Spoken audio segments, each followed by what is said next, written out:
And despite the heroic efforts of our Ukrainian friends, Russia is reconstituting its forces much quicker than we had anticipated. They are learning fast from the battlefield. China's military-industrial base is also growing. According to some sources, China is acquiring high-end weapon systems and equipment 5 to 6 times faster than the US. It is heavily investing in munitions, accelerating space capabilities and expanding its nuclear arsenal. I repeat, without any transparency or limitations. China is also challenging our technological edge by investing massively in the disruptive technologies of tomorrow, including AI, quantum and space. All this will help China with planning, command and control and targeting. Russia and China are racing ahead. We risk lagging behind. This is very dangerous. But it does not have to be. If we boost our industry, we can outpace our competitors. So what are we waiting for? We already have robust defense plans in place. We know exactly how we will defend our alliance and what future assets and capabilities we need. From ships, tanks, jets, munitions and satellites to new drone technologies. Ukrainians are fighting against Russian swarms of drones. That's what we need to be prepared for.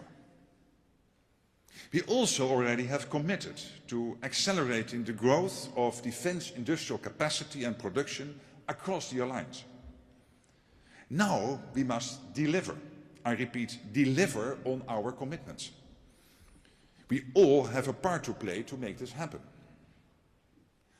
To governments, I say, give our industries the big orders and long-term contracts they need to rapidly produce more and better capabilities. Buying only big-ticket items that are delivered too late will not keep us safe. We also need modern capabilities that use the most advanced technologies. And we need them now. So embrace risk and invest in the pool of innovators across our countries. Embracing risk requires you, governments, to change outdated procurement rules and to reconsider your detailed national requirements.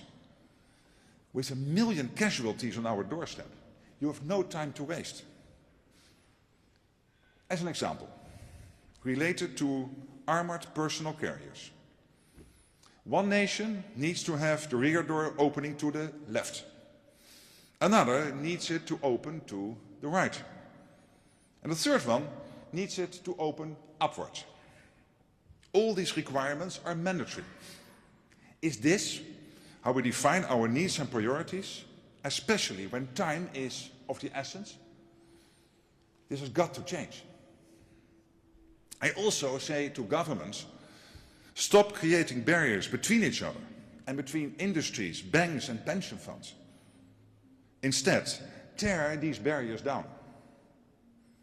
They only increase production costs, stifle innovation and ultimately hamper our security. To the defense industry, I say, you need to do everything you can to keep us safe. There's money on the table, and it will only increase. So dare to innovate and take risks. Come up with solutions to the swarms of drones and other new war tactics. Put in the extra shifts and new production lines. And finally, to the citizens of NATO countries, especially in Europe, I say, tell your banks and pension funds it is simply unacceptable that they refuse to invest in the defense industry. Defense is not in the same category as illicit drugs and pornography. Investing in defense is an investment in our security. It's a must. And this brings me to my main point, defense spending. It is true that we spend more on defense now than we did a decade ago. But we are still spending far less than during the Cold War, even though the threats to our freedom and security are just as big, if not bigger. During the Cold War, Europeans spent far more than 3% of their GDP on defense. With that mentality, we won the Cold War. Spending dropped after the Iron Curtain fell. The world was safer. It is not anymore. A decade ago, allies agreed it was time to invest in defense once again. The benchmark was set at 2%. By 2023, NATO allies agreed to invest at least 2%. At least. I can tell you, we are going to need a lot more than 2%. I know spending more on defense means spending less on other priorities. But it is only a little less. On average, European countries easily spend up to a quarter of their national income on pensions, health and social security systems.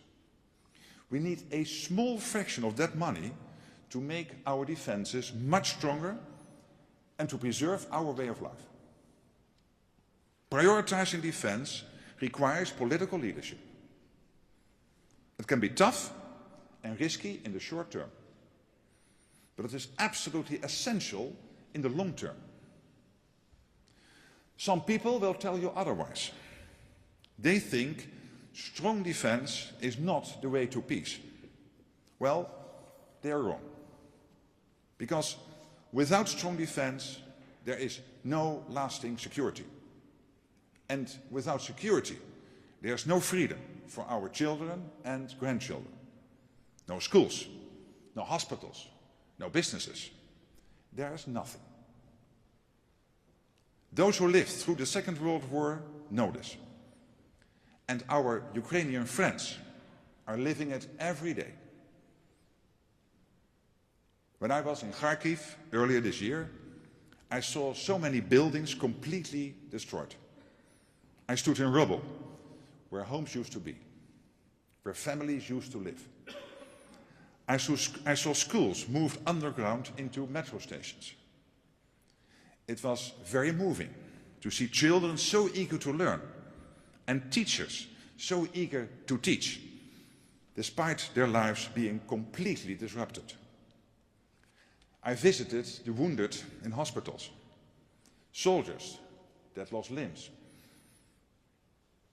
War is brutal and ugly. War is also very costly in economic terms. Ukraine, as we speak, is allocating nearly a quarter of its GDP for defense next year. That is more than 10 times what European NATO allies spend. A harsh reminder that freedom does not come for free. If we don't spend more together now to prevent war, we will pay a much higher price later to fight it. Not billions, but trillions of euros. That's if we come out on top, and that's if we win. In politics, there is a time to talk, a time to decide, and a time to act. I know politicians talk a lot. That's what I do here today. They make decisions when needed, sometimes difficult ones. But to act, people must support those decisions. It's in your hands. Today I call for your support. Action is urgent. To protect our freedom, our prosperity, and our way of life, your politicians need to listen to your voices. Tell them you accept to make sacrifices today so that we can stay safe tomorrow. Tell them they need to spend more on defense so that we can continue to live in peace. Tell them that security matters more than anything. I'm confident that collectively at NATO, we can continue to keep our 1 billion people safe. We have enormous advantages We are 32 allies strong.